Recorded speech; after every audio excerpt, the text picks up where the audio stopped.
மலரினை பறித்தே ஓசைகள் இன்றி மணி முத்தம் பதித்தே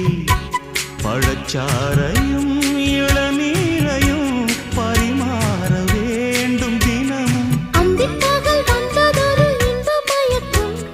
அஞ்சு வீரல் பட்ட இடம் மெல்லச் சிலிர்க்கும்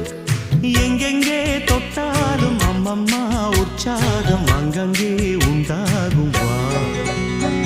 கன்னத்தில் கன்னம் வைக்க ஒத்துக்கு